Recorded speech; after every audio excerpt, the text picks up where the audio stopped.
د دوانو جهان سردار مبارک مکی مکرمه مدینه منوره ته هجرت او بیا په دغه غار کې چې کله د الله محبوب پیغمبر ورسېدو حضرت ابوبکر صدیق رضی الله عنه وکتو چې دغه مشرکین د اوخانو د انعام په لالچ کې د نبی علیہ الصلوۃ والسلام په تلاش کې دغه غار خلی ته ورسېدل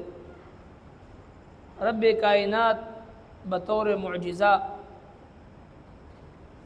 دغه کمتري د رال التکی جال واچو او مشرکین چې وکړو نو التکی هغه ته داسې محسوس شو گویا کې په دې غار کې ډېر وخت نه دنه څوک تل نه دی هغه جال وکړو هغه انډه وکړي دا هغه نو لہذا حضرت ابوبکر صدیق رضی الله عنه چې وکړو د مشرکین وخپی اخکاری دی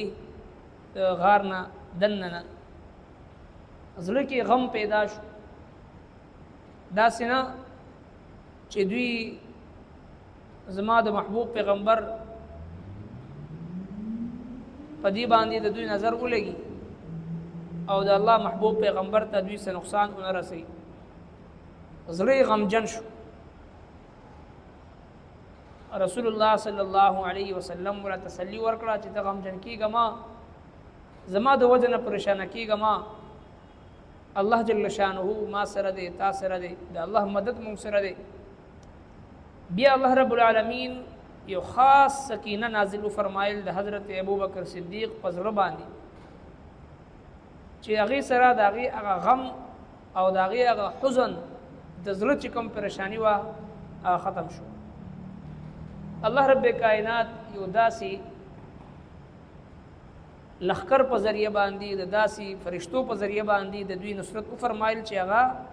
لیدل کېدو نه ښکارېدو نه د الله تبارک وتعالى چې کوم کلام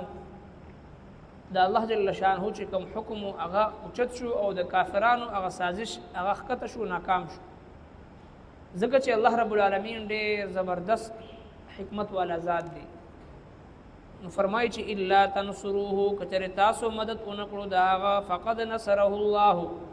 نو مدد کړی دی داغه الله جل شانه اذ اخرجه الذين کله چې راوستلو هغه کافران ثاني اثنين چې هغه و دویم په دوو کې یعنی یو د نبی علیہ الصلوۃ والسلام ذات یو ابوبکر صدیق اذ هما فی الغار کله چې هغه دوانه په غار کې اذ یقول کله چې دوی لصاحبه خپل مرګرتا لا تحزن غم کوا ان الله معنا بشک الله جل شانه منصر دی فانزل الله فسرول الله جل شانه سکینته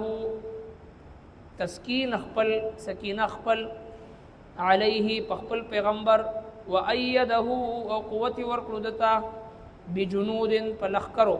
لم تروها چنل دلی تاسو هغه وجعل او کړو الله جل شانه کلمه الذين هغه خبر د کافرانو سفلا خکتا وکلمه الله او خبر د الله هي العليا امداد اوچتا والله عزيز حكيم او الله جل شانه زبردست حکمت والا دی الا تنصروه فقد نصره الله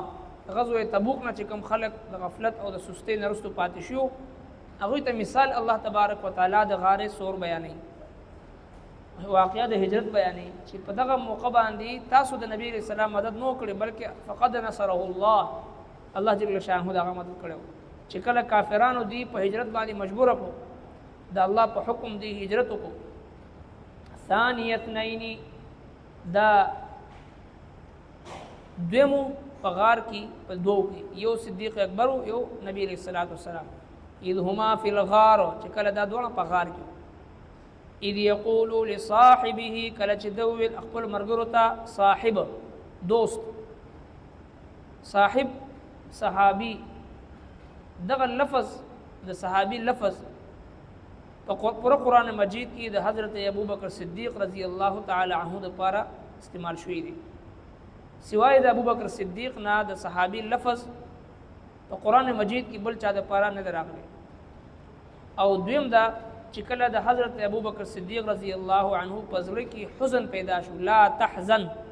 حزن د زړه غم ته وایي، خوف ظاهري یری ته وایي. چې کله انسان د خپل ذات د پاره او د خپل ځان باندې ویریږي نو هغه ته خوف وایي، او چې کله زړه غمجن شي د بل د وجه نه هغه ته حزن وایي. نو دې لفظ نه معلومیږي چې ابوبکر صدیق رضی الله عنه سره د نبی علیہ السلام فکر خپل ځان یره نه و، د نبی علیہ الصلوۃ والسلام حزن ورسره. الله رب کائنات فرمایل چې نبی علیہ السلام ولا تسلی ورکړه، لا تحزن ان الله معنا، تغم کوي ابوبکر، بشک الله جل شانه مونږ سره دی، معنا مونږ سره دی. معیا لفظ استعمال نه کوي د الله مدد ما سره دی. څنګه چې موسی علیہ الصلوۃ والسلام مخته بحر قلزم راغی او شاته د فرعون شپږ لکه فوج دی او رو رسیدو را نزدې شو، بن اسرائیل ورته وی چې یا موسی انا لمدرکون، اے موسی علیہ السلام خو گیر شو، شاته فرعون دی، مخته بحر قلزم دی، د فرعون لخر دی، انا لمدرکون، من خو گیر شو. موسی علیہ السلام ورته وی ان معي ربي سيهدين، بشک زما رب ما سره دی او ما ته بلاره خي. موسی علیہ السلام وی ان معي ربي، زما رب ما سره دی. معیه دا نه چې مونږ سره دی، ځکه د موسی علیہ السلام قوم په باره کې موسی علیہ السلام د علم چې دا ډېر بې وفا قوم دی او ډېر هغه چې دی د الله تبارک وتعالی احکامات ماتونکي قوم دی، ځکه وایي چې ان معي ربي، زما رب ما سره دی. او نبی علیہ السلام دا نه چې ما سره دی، ان الله معنا، ای ابوبکر صدیق دا الله ذات ما سره دی او تا سره هم دی، دا الله مدد دواړو سره دی. بیا الله رب کائنات حضرت ابوبکر صدیق رضی الله تعالی عنہ په زړه باندې سکینه نازل فرمایل، فانزل الله سکینته علیه، رب کائنات دا غم او حزن هغه ختم کو، سکینه نازل فرمایل په زړه باندې. وایده بجنود لم تروها، او قوت ورکړو داسې لخر په ذریعہ باندې چې هغه تاسو نه ښکارېدو. ملائک راغلل د فرشتو په ذریعہ باندې الله رب العالمین د دوی نصرت فرمایل. دا د نبی علیہ الصلوۃ والسلام د هجرت واقعي هغه مختصرا په دې آیت کریمه کې ذکر کړی دی. دعوت فکر د هر مسلمان ته چې هغه واقعه د هجرت د نبی علیہ الصلوۃ والسلام مبارک تفسیر سره مطالعه د الله تبارک وتعالى مدد او نصرت د نبی علیہ الصلوۃ والسلام سره، او دعوت فکر د هر مسلمان ته چې په هجرت کې د الله تبارک وتعالى مدد او نصرت راځي. خو هغه هجرت د یو ملک نه بل ملک ته وي د دین اسلام په احکام باندې عمل کولو لپاره، یا هغه هجرت د ګناه پر خودل دی. ځکه نبی علیہ الصلوۃ والسلام مبارک فرمایي چې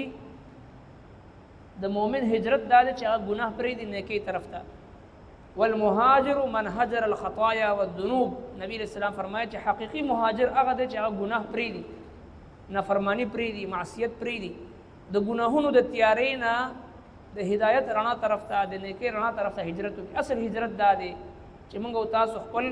40 غنټې ژوند هغه د ګناهونو نه راوباسو، د ګناهونو د تیارو نه راوباسو، نیکی طرف ته، فرمانبرداري طرف ته، د الله تبارک وتعالى اطاعت طرف ته راولو. اصل هجرت د مؤمن دا دی. والمهاجر من هجر الخطايا والذنوب، حقیقي مهاجر هغه دی چې هغه د ګناهونو او د معصیت او د نافرمانی هغه تیاری پریدي او نیکی طرف ته، فرمانبرداري طرف ته، اطاعت طرف ته، د الله تبارک وتعالى سره دوستی طرف ته، د الله سره د محبت طرف ته هجرت. اصل هجرت دغه دی. ربنا تقبل منا انك انت السميع العليم وتب علينا انك انت التواب الرحيم.